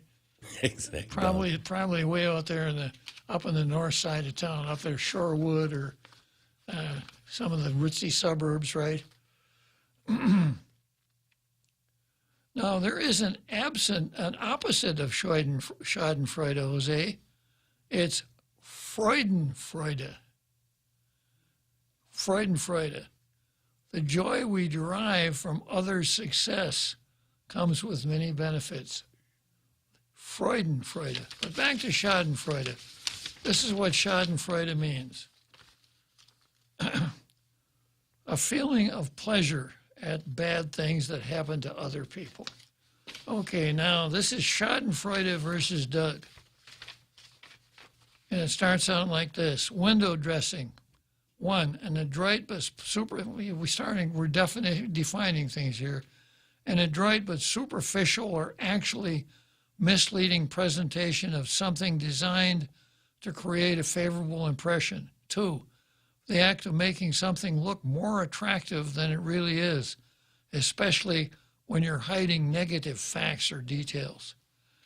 As soon as he took office, Attorney General Doug Moylan instituted a practice of having prosecutors submit a written motion and declaration at magistrate hearings in an effort to combat what he called a catch and release practice with respect to criminal defendants. There were several problems with these supporting documents that caused one magistrate to state on the record that he was not going to be considering supporting documents. First, they were apparently not legal arguments, but they were campaign rhetoric, and the purported facts contained in the documents were erroneous which presented a very serious concern if incorrect and false facts were provided to the magistrate who needs to make a decision whether to confine or release people charged with crimes who are technically innocent until proven guilty.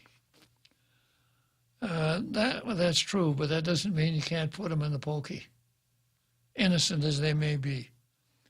The other issue is that prosecutors were forced to ask for confinement for everyone, even those charged with very minor charges with no criminal history at all. It's lucky that cop, you know, remember that cop that the KUAM just really slammed? Yeah, it's lucky she didn't have to come before our magistrate. Yeah.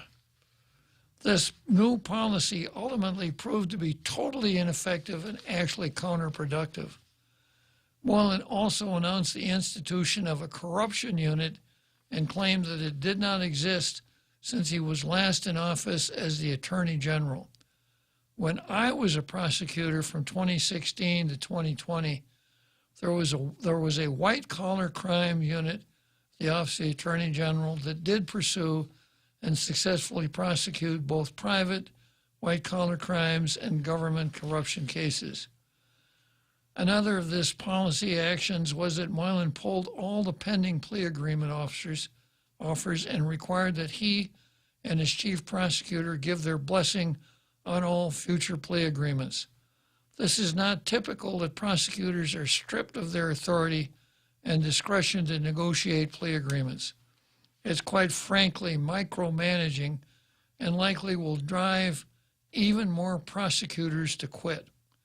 One of the biggest issues the Office of the Attorney General had under Levin Camacho is the inability to recruit and retain an adequate number of experienced attorneys. It's been less than a month since Doug took office, yet over a dozen attorneys have left, and still more are planning to leave within the next 30 days.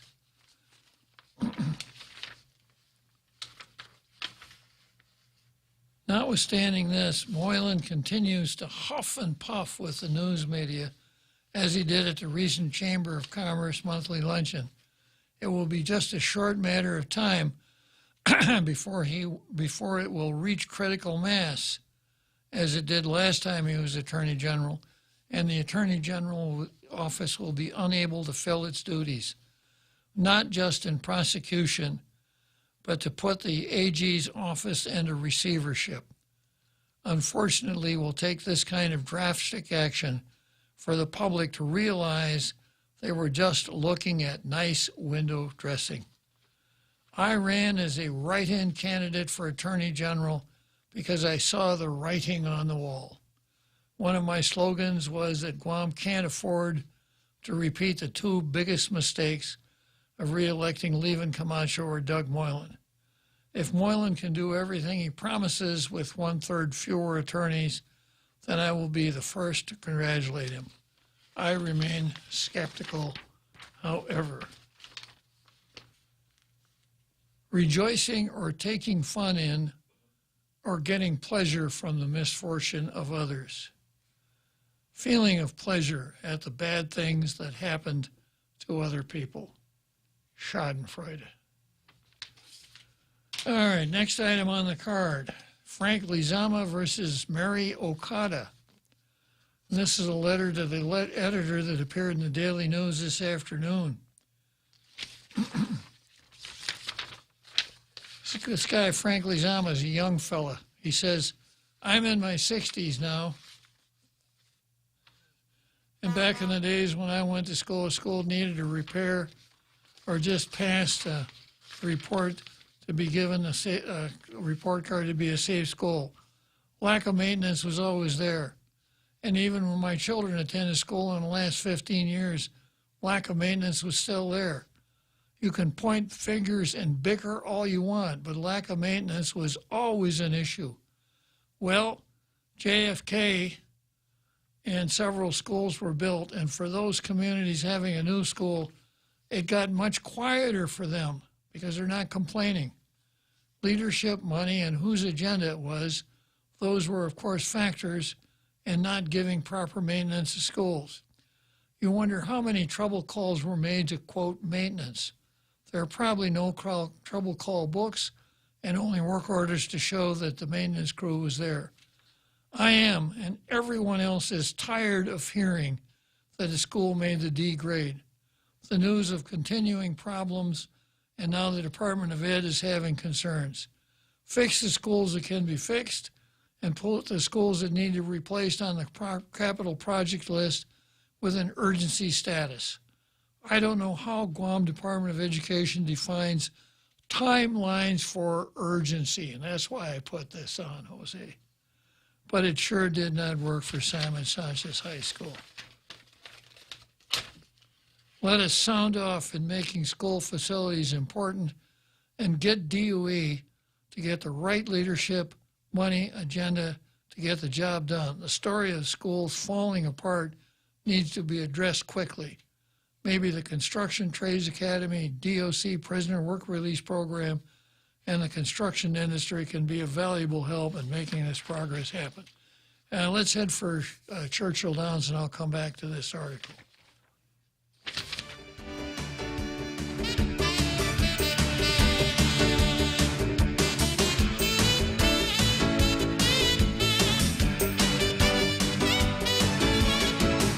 Attention investors, Century 21 Realty Management is proud to present an investment opportunity you have to look at. Ladera Towers Condominium provides luxury living centrally located in Manila with access to the entire island. Ladera Towers has 3-bedroom condominium units available now. See them before they're all gone. 4-bedroom units sold out. This investment is only going to appreciate in value. Call now, Century 21 Realty Management. The number is 647-5003 or visit laderatowerguam.com or guamproperties.com.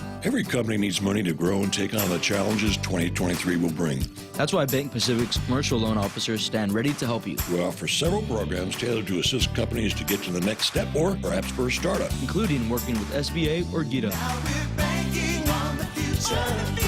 Services to choose. Bank Pacific, where others put branches. Bank Pacific. We want to be your partner. Equal opportunity lender. Member FDIC. Credit conditions apply.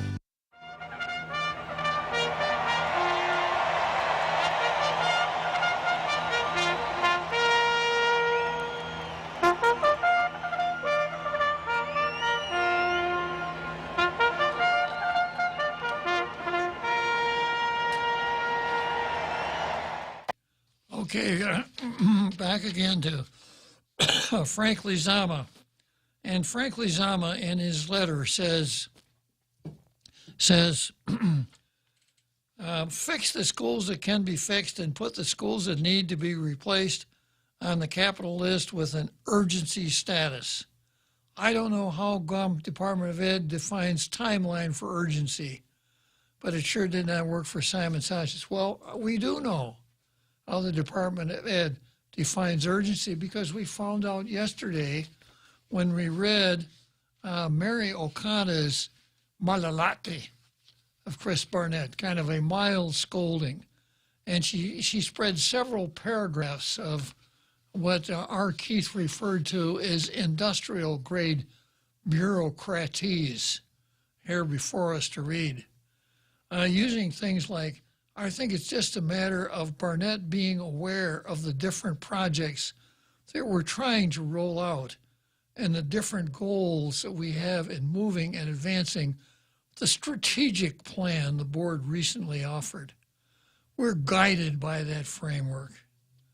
It really serves as a baseline for us to identify where we are with certain things, access what the problems are, provide some solutions to it, see what works and what doesn't. This lady is on the board. I think she's the chairman of the board. See what works and what doesn't work, and then refine that whole process going forward again. It's going to be a cyclical thing, but as long as we keep it on focus, on target, we'll be able to gauge our progress. That's what she says. And then she comes back again to Chris Barnett. It really is a collaborative effort that we're trying to establish with Senator Barnett so that we can work together to resolve these issues, talk about it, and ultimately find a solution so that we all win. In other words, shut up, Chris, because you don't know what you're talking about. If you were as smart as I am and could spin out all of this bureaucratese, you would know that you're embarrassing us by doing what you're doing. And you won't know, she never said this, but she also probably ought to suspect she's getting a way to go, an attaboy or two from Tall Tales for Chris. And Frank Lozama is exactly right. Where's the sense of urgency here? This is not long-term goals, trial and error, and all that kind of stuff. It's really very disappointing. The longest of any long-term goal. Exactly. Yeah, okay, so going on to the next item on the card, I've got more dollars. And you'll recall yesterday, I read part of the letter that the speaker, the governor sent the speaker, telling the speaker that that she had on January 31 approved a 22% raise for government of Guam employees that would take effect on the 1st of April. And Chris called yesterday, not Chris Barnett, but Chris Duenas, and talking about the appropriation. Well, I've got the appropriation bill in front of me, and this is what it says. There's legislative intent, and the legislative intent pretty much says the same thing that the governor said in her letter. Pursuant to Chapters 4 and 6 of Title 4 GCA, the Director of Administration has authority to review compensation structures and administrative policies for employment compensation within the government, to adopt and administrate a unified pay schedule based on Hay methodology, to reassign pay grades, etc. And then, pursuant to this authority, on January 30, the Director of Administration submitted to the governor recommendations for a general pay plan update, which the governor approved for implementation beginning April 1, 2023. Implementation means we're going to start it. Not we're going to move in that direction, or we're going to it means we're going to start it. And then the next section, section 2.3, appropriation to the Department of Administration. The sum of $16 million shall be appropriated from the general fund to the Department of Administration for the purpose of paying salary adjustments. Now, apparently the adjustments have already been made. Paying salary adjustments to employees affected by the GPP. That's the general pay plan, which, according to what she said, it becomes effective on April 1.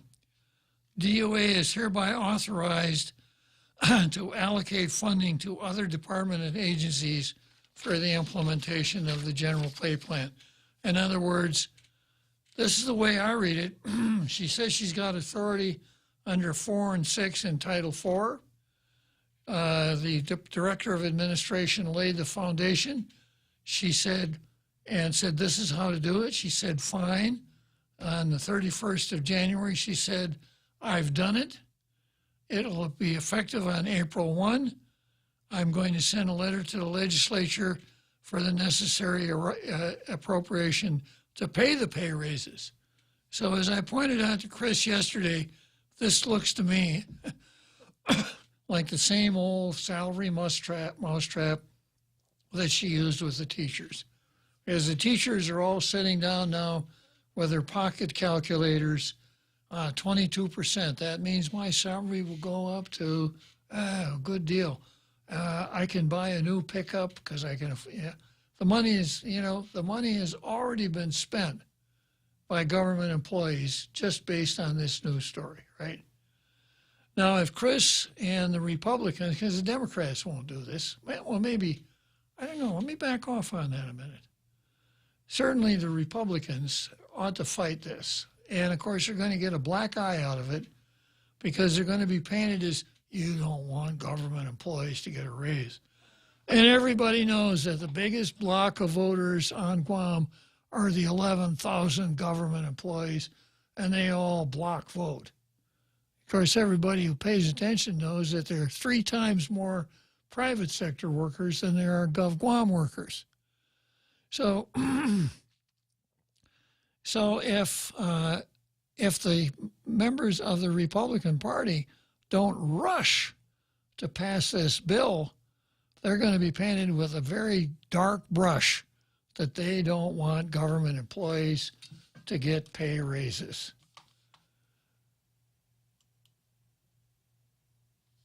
And as you point out, Jose, or your facial expression pointed out, maybe Chris will go along with it. Maybe the other 2 members of the coalition will go along with it. It's going to be a good test. So Chris wants to chime in on this. I'm not surprised. Go ahead, Chris. Good day, Your Honor, Honorable Marine, Senator, my favorite talk show host. Here's my first blush and my second blush. But I wanted to start with this. A call to action for all tailgaters and those who care about the falling apart schools, not enough police on the streets, not enough equipment for the police to do their work, no drug dogs, all the things that we're facing in our community. I swear and I hope that you show up for this public hearing. I'm in contact with the Guam Freedom Coalition, others who have railed against government abuse in the past and not taking care of our priorities. Come out and please testify against this bill at this time, because we certainly have not taken care of the priorities of taking care of our people, and this is the wrong thing to do. Here's the other issue, Your Honor.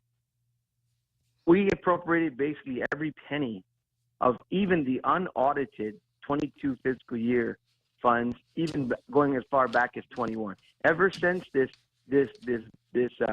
overtaxing on 5% instead of the 4% BPT, we have done the right thing in the legislature by appropriating a conservative budget, but it has continued to yield the fact that all these overtaxation are turning into surpluses.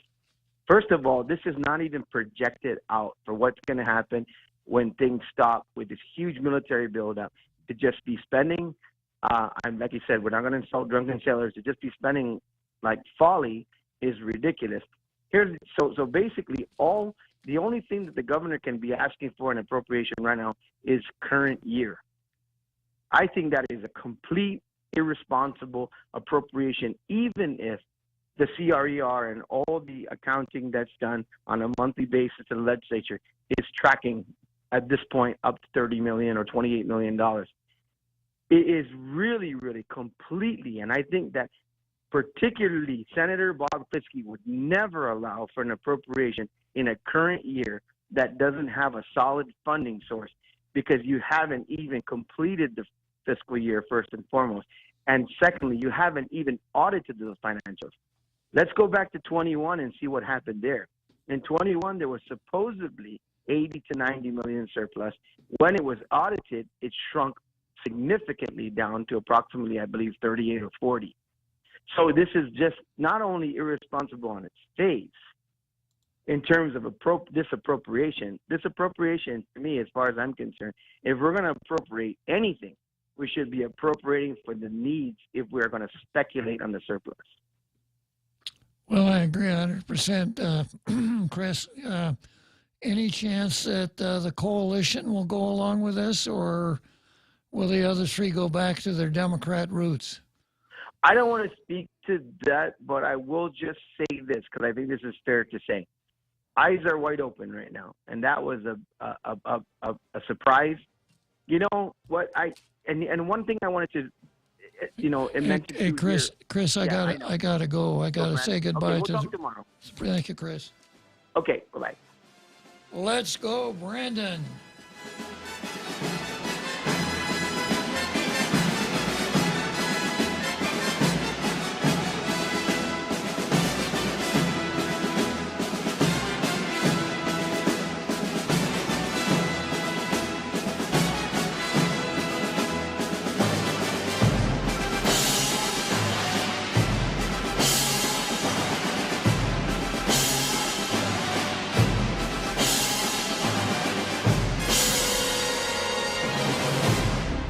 The Point is KUSG, Hagåtña, Guam, 93.3 FM and 104.3 HD3. HD3. A double dose of bad weather on Jack Callahan, Fox News. First, in the south, an ice storm. That ice storm warning still in through western central Texas, through portions of Oklahoma, Arkansas, Tennessee, Mississippi. Really dangerous traveling conditions. Ice is going to be a big concern. We still have the threat from San Angelo up towards Dallas, places like Austin, and then in through Arkansas into Tennessee, like Memphis, accumulating ice because of the freezing rain. Meteorologist Melissa Torres says Fox Weather, at least 8 people have died in the storm. Hundreds of thousands have lost power. More than 2,400 airline flights were canceled because of the weather yesterday. Already nearly 700 scrubbed today. Then this weekend, bitter cold will grip the Northeast with below zero temperatures and wind chills that will make it feel as cold as 45 below. An emotional funeral in Memphis yesterday for Tyree Nichols. His mother, Rovon Wells, telling the mourners, Tyree was a beautiful person.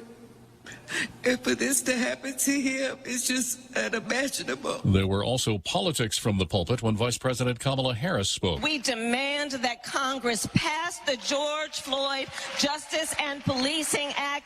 Joe Biden will sign it. Like George Floyd, Tyree Nichols died after an encounter with police officers. A cop killer has been executed in Texas. Wesley Ruiz lethally injected last night for shooting Dallas police officer Mark Nix to death in 2007. The Pentagon beefing up the U.S. military presence in the Philippines, occupying 4 military bases there. In Manila, Defense Secretary Lloyd Austin says to promote stability in the region. These efforts are especially important as the People's Republic of China continues to advance its illegitimate claims in the West Philippine Sea. North Korea also warning of the strongest possible response to joint U.S.-South Korea military exercises. America is listening to Fox News. From the Fox News Podcasts Network, the Fox News Rundown. A contrast of perspectives you won't hear anywhere else. Your daily dose of news twice a day. Going far beyond the headlines. Tapping into the massive reporting resources of Fox News to provide a full picture of the news of the day. I'm Dana Perino. I'm Brett Baer. I'm Maria Bartiromo. I'm Brian Kilmeade, and this is the Fox News Rundown. Subscribe and listen now by going to foxnewspodcasts.com or wherever you get your podcasts. From the Fox News Podcasts Network. Hey, this is Trey Gowdy, host of the Trey Gowdy Podcast. Every Tuesday, you'll hear what's on my mind. Plus, every Thursday, there's a special bonus episode where we answer the questions that are on your mind. Make sure to spend your Tuesdays and Thursdays with Trey. Subscribe now at foxnewspodcast.com or wherever you download podcasts. Hope to see you. America's listening to Fox News. The Federal Reserve Board voting Wednesday on a smaller increase in interest rates. Eggs are now nearly 60% more expensive than just 12 months ago, and the price of margarine and flour also rising 43% and 23%. That's according to the latest Consumer Price Index report. And then there's the cost of filling up your tank. The average for regular stands at $3.50 a gallon. That's up from $3.20 a gallon just a month ago. But what do these prices and the state of inflation mean for the overall economy? Well, inflation is still outstripping wages in most U.S. cities. In cities like Miami, Atlanta, Phoenix, and Seattle, wage growth is up 4%, but those gains are wiped out by inflation rates of up to 9.9%. Fox's Marianne Rafferty's cell phone evidence presented yesterday in the double murder trial of attorney Alex Murdaugh in South Carolina. Potentially damning testimony from the best friend of murder victim Paul Murdaugh, which could place Alec Murdaugh, his dad, at the scene of the crime in the moments before his wife and son were brutally shot to death. Paul Murdaugh's friend Rogan Gibson told jurors that he could identify the voices of 3 people in a video taken on Paul Murdaugh's cell phone the night of the murders. Alec Murdaugh, who is accused of shooting his wife Maggie and their youngest son Paul the night of June 7th, 2021, has insisted that he was never at the family's dog kennel that night. But the video taken by his son could prove otherwise. Fox's Laura Engel, a judge in California, says Pacific Gas and Electric must face trial for involuntary manslaughter manslaughter for its role in a 2020 wildfire in Northern California that killed 4 people. The judge in Shasta County ruled the nation's largest utility must be tried on 11 felony and misdemeanor charges. PG&E has pleaded not guilty to those charges. In Ukraine, military officials say Russia is mustering a military might in the Luhansk region in preparation for a new offensive. I'm Jack Callahan. This is Fox News. Fox Country. I'm Michelle Polino. On the road again. Willie Nelson will celebrate his 90th birthday with friends and family, doing the thing he loves to do. Nelson will host an all-star 2-day concert at the Hollywood Bowl, April 29th and 30th, and will feature Nelson and dozens of performers, including Chris Stapleton, Lyle Lovett, Miranda Lambert, Roseanne Cash, Snoop Dogg,